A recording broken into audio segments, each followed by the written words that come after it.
Hello everybody, I'm just going to do a quick demonstration of an axonometric, although Filiz Hoca did put a very good YouTube clip, so you can use that as well. First of all, in terms of equipment, a pencil, a wooden pencil, very nice, very light, very undervalued really, a wooden pencil, they're great things, an eraser, a pencil sharpener, and of course those who know me know that I always like to have a scale rule very close by. So I haven't really prepared much here, so it's kind of freestyling, but let's see how it goes. Now I'll just do a fairly easy form. If you've got more complicated forms, you can use the same, the method is the same. But if we say that we've got, let's say, and I'm drawing this plan at 1 to 50, let's say we have a 9 meter square plan. Actually, one of my students had the idea to, to kind of project out the sleeping area. So let's just try that. So the sleeping area is there. Okay, so so what have we got? We've got perhaps if the sleeping area is there, we might have a working area here where you might have perhaps 2 people working here, and the sleeping area is there. That could be a storage area, perhaps with a worktop over it. And then if we said that the let's say with some of you, one way you're looking at the lagoon, and the other way you're looking at the sea. So let's just assume that we're going to glaze. So let's make this fairly solid and this fairly solid. And this and this could be, they might be, for example, folding sliding doors which open up. There might be, a nice terrace one side and the other side like that, okay? So I'm quite happy with that. That's the sleeping area. That's 2 workspaces, and this is solid and these 2 are void. And so there's the basic plan. So the thing about an axonometric is that you can project up from the plan, but you need to tilt the plan. So for example, if, let's just say, draw a horizontal line there. Now the thing about axonometrics are that it's a 3-dimensional view, but let's say we'll draw it, that's 30 degrees and that's 60 degrees, okay?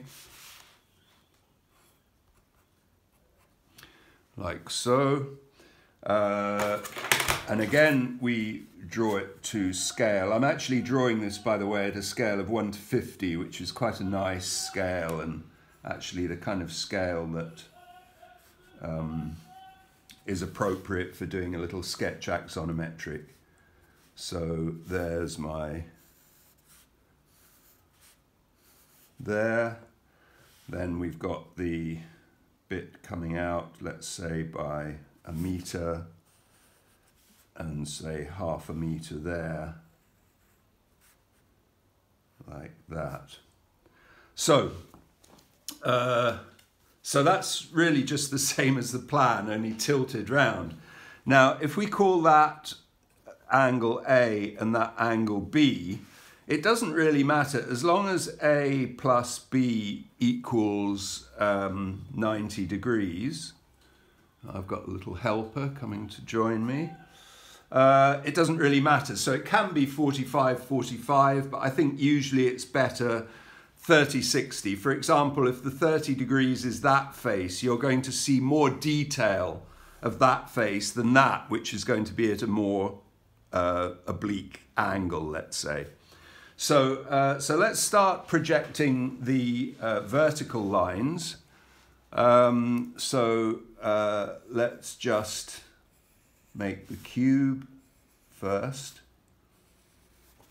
And again, let's make it 3.5 meters. So 1, 2, 3.5. Because that's quite a nice kind of lofty space. For such a small space, you will get a sense of spaciousness, let's say, with that height. So that line is parallel to that line. That line there is parallel to that line, and so on, right? That line's parallel to that line, and that line is parallel to that line, okay? So there's our cube.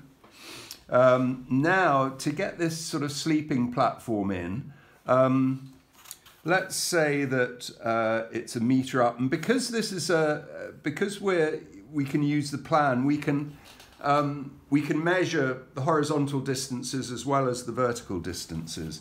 But if we make that, say, let's make it 1200, and then that line is parallel to that line, and then it cantilevers out like that.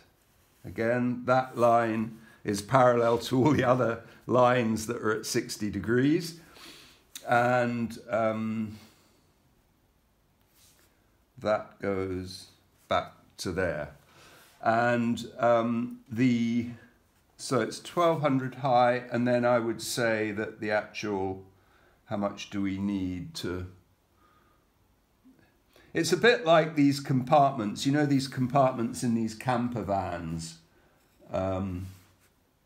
Something like that, really. That's above the seating, the driver's cabin. Okay, so that's that. So we can rub out the bit that's below it. And there you have it. So, okay, what next? Okay, let's get the elevation in, and this elevation here. So we're coming in, say, 500 from each side, 50 centimeters from each side, 50-50, and then we can go up and up. And this is where we've got our perhaps folding, sliding doors, which goes out, let's say, to a terrace. Let's say 2 meters, which is enough, plenty enough actually. Could even be less. So that's that, and then it goes round to the rear as well. Okay, so same at the other side.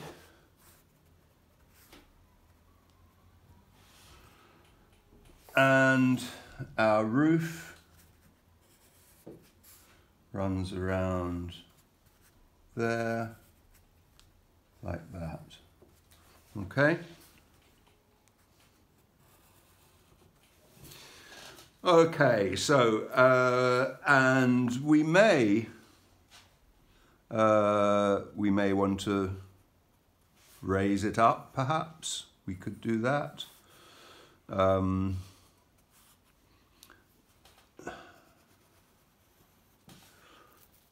And if we say that's the front entrance, there might be a little staircase. Not really a stair, just some steps really, which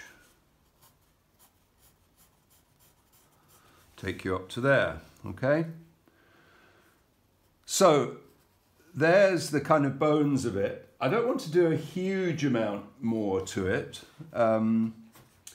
We might just define the doors just to make the point that they are doors. They're folding, sliding doors that can be opened up because, let's face it, 6 months of the year, these digital nomads will be sat outside here, and maybe you even might make some sort of sunshade, but I'm not going to do that just now. So there's the windows, and for materials, let's just assume that we want it to be quite a kind of woody thing. So we might have horizontal timber boarding. Now, in terms of the structure for most of these things, it would probably be made in a series of panels in a factory. Certainly the frame of it would be either steel or could be steel, or could be timber as well. And just for the sake of ease, I've just put some timber cladding. Hopefully that will turn that nice kind of silvery colour that timber goes when you leave it outside.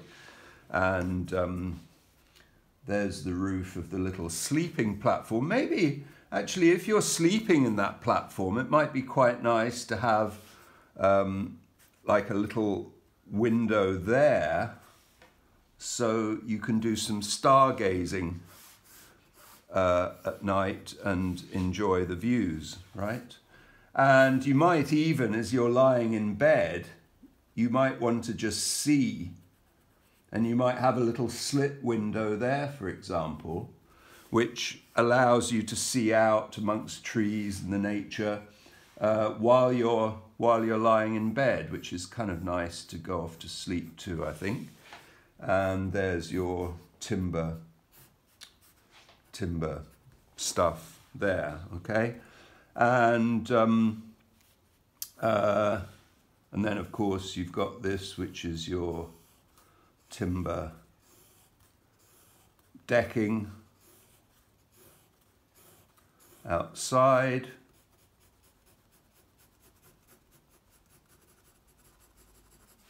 Which runs around. And the nice thing about having this deck, I think, is that you're not pouring a whole load of concrete on essentially nature, but you've just got, you'll need some sort of concrete pads, and that'll be it. So I mean, it's less invasive in terms of the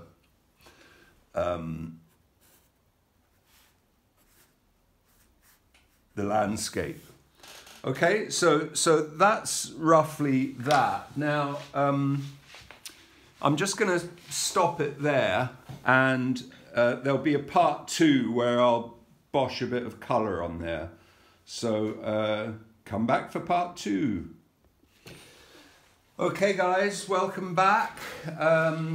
Now, in this part, I'm going to just kind of put a very quick wash on this. So this is a little travel box, watercolours, really nice, really handy for travelling. Actually, you can, for those of you that like to be watercolouring on the move, you can get these, they're actually brushes, but they have a little water reservoir. So if you're just doing like a kind of wash, like a, you know, something where you just need a little bit of water to maybe blend in some of the colors, or maybe if you're using aquarelle or, you know, water-soluble colored pencils, you can use these. I personally, I find them very useful if I'm out in the field sketching, but if I'm at home, you want a watercolor brush. Now, do not be buying these tiny little thin things. You know, a watercolor brush, this is a 12, and actually I want to buy even a bigger one because, you know, the bigger the brush is, as long as it comes to a fine point, you can still do detailed work. But the point about a decent sized brush is you can get lots of moisture in there, so you don't have to keep on going back to the water and so on. Okay, that's just, I mean, I'm not, you know, this is not art. This is just a quick sort of sketch illustration. So, you know, the important thing is, I mean, this is really less than half done because, you know, we've got, I mean, again, you have to study the photographs of your site, you know, specifically your site. There might be, for example, you know, there might be a tree, you know, some trees around. There might be certainly grasses and that sort of thing. So you can just kind of scribble that stuff in.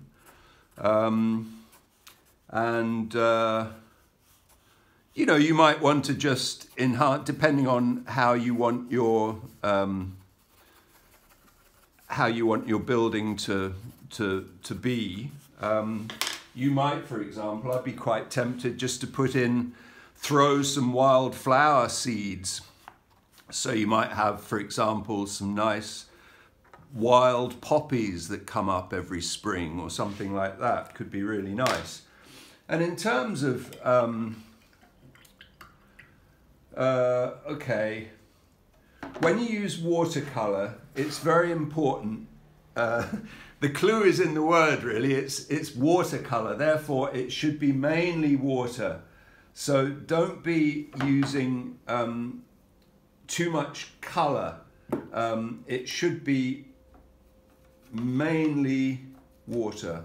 Okay, so mix your colors, and then just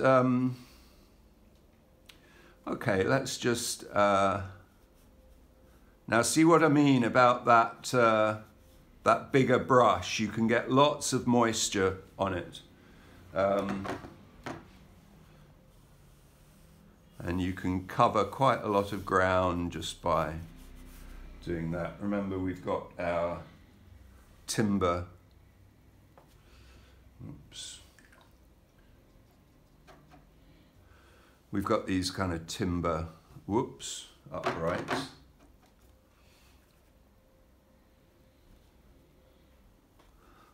Okay. And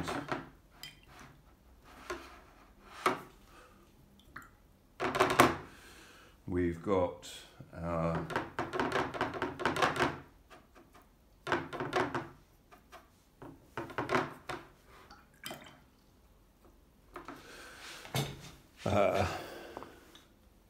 decking here. It's actually picking up some of the colour from the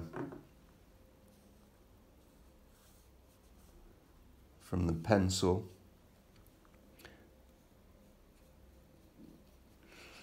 Okay, and we've got our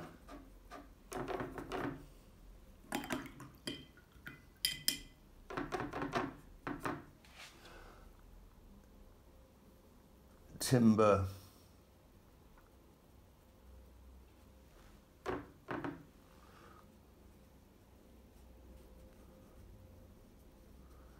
like so. Now you may So it's all looking quite kind of woody, isn't it? Which is quite nice. And I mean, the trees, you can just really show a bit of...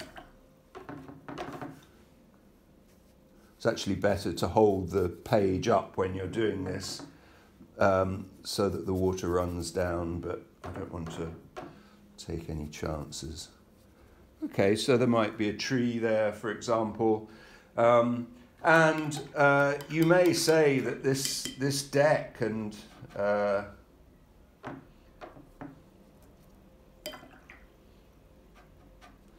you might say comes right up to the water's edge. So maybe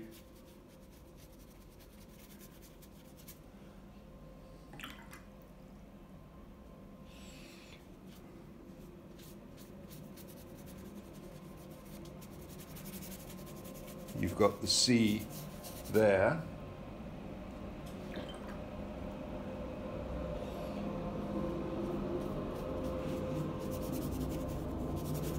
Into the foreground, so that's the view you've got when you wake up in the morning. And indeed, it may be that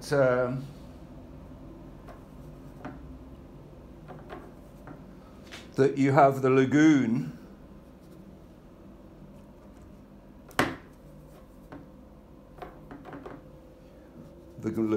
may be on the other side, and you might have chosen a site whereby you can see both. You can see the lagoon from one side where we put those nice folding sliding doors, and the other side is just the sea. So, I mean, this kind of sketching, I mean, how long has this taken? Oh dear, it hasn't taken very long at all. It's a fairly quick, technique. And there we are. Let's show a little bit of depth there, like that. So you can then, you could actually up here, you could draw the other side, this elevation here, you could do.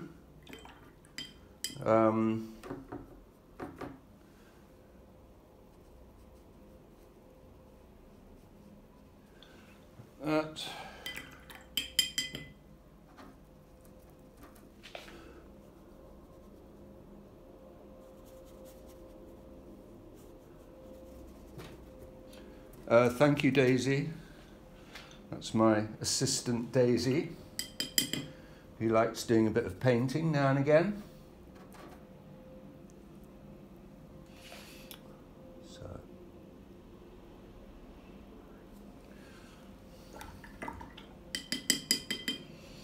Okay.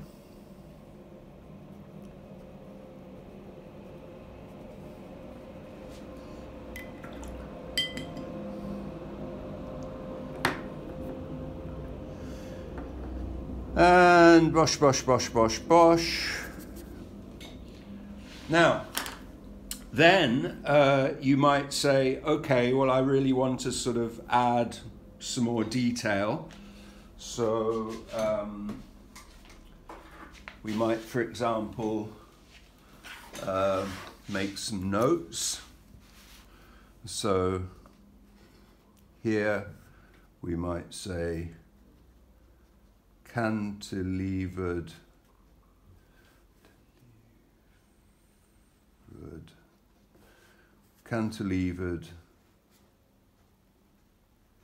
sleeping area.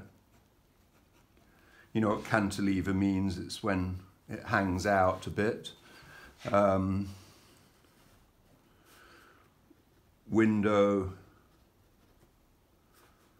for stargazing. And then this is the sea, and this is the lagoon.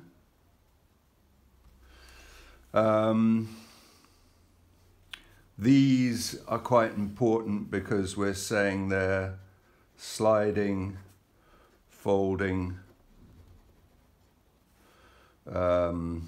glazed doors.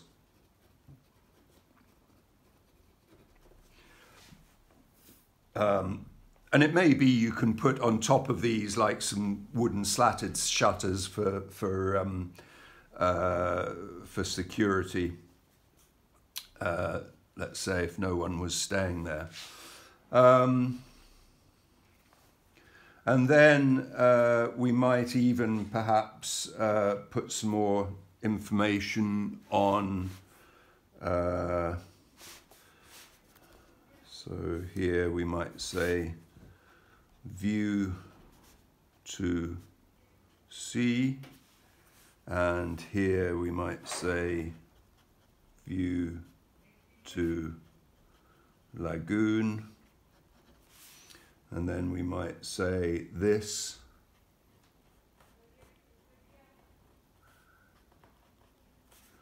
is for sleeping, and then perhaps a little, there could be a bit of storage underneath there, storage under. We could have more storage there. Remember, we've got that little slatted corner window there, so that as you lie in bed, you can see out. And then this is the other, and maybe here, as people are working, perhaps there's another slatted window which runs along there just at the right height. There are your two customers working away. Doors there that slide like that. So this is a timber deck.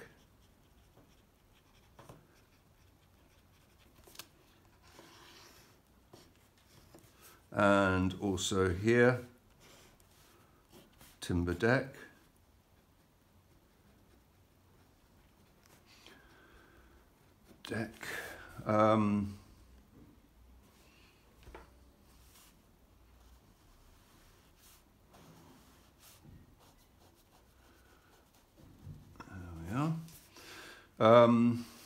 So let's just emphasize the bits of solid wall. Solid wall goes all the way around there, and there, there, there. This is the doorway, there and there, and that's another window across there. So, and I mean, as I said, on this drawing, there is room up here. I shouldn't have really put all that blue there. There is room to do another axonometric of that side as well. You know, within an A4 sheet, you can really have quite a lot. What do you think, Daisy? Is it good? Is it good painting? Yeah, she says it's not bad, but I should take a bit more time and make it better, she says. Anyway, that's it, guys. That's my little sort of axonometric. And what I wanted to emphasize here really is that, you know, these are quite good for design development sketches. I mean, clearly this is not a presentation drawing, it's very rough, but it's a beginning. You know, from there, my next step might be, oh, okay, I'm going to do a detailed plan now, or a detailed section. Now, I've made it very simple just so that this demonstration doesn't go on and on and on.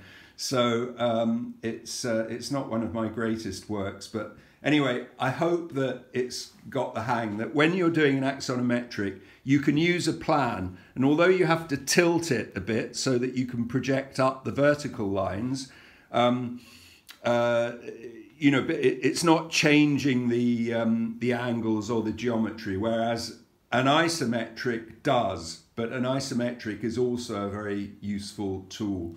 So I don't know. I mean, if anybody wants me to do an isometric, I will. But this is really just a kind of experiment because there's no teaching this week. So anyway, but try out the watercolors. It's really so easy. It's a different thing if you're doing it really, really like super precise and all the rest of it. But it's a really quick way of just livening up a drawing and making it look a bit more interesting. So anyway, no Daisy. Daisy wants to drink the watercolor water. Anyway, that's me checking out. Stay well, everybody. Stay positive, and we look forward to seeing you next week, hopefully. Bye for now.